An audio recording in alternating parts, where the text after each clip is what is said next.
Some find dry land wherever they can. Others have not been so lucky. Hundreds of cattle lost, their food underwater, but they're also suffering from insufficient sunlight and magnesium deficiency. The president of Argentina's main farmers' organization calls it a catastrophe.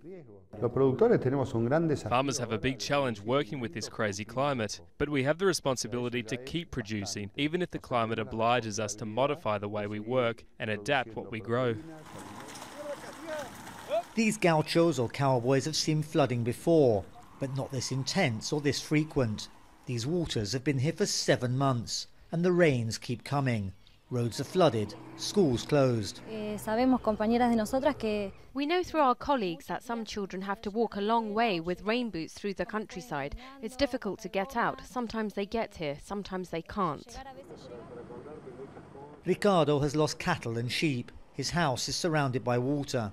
It's mostly small and medium-sized producers in this area who he says get little help from the authorities. He says they have no time to rebuild before the next floods arrive. I love the countryside. I've always lived here. I love the animals, and this makes me very sad. Argentina is one of the world's leading grain and cattle producers and exporters. It's lost about a quarter of both, more than 10 million hectares underwater. That will inevitably affect world markets.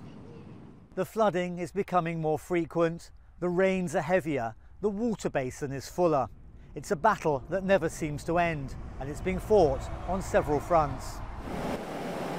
Some blame the government for failure to invest in infrastructure, saying they can't cope with the intensity of the rainfall, that there's nowhere for it to go.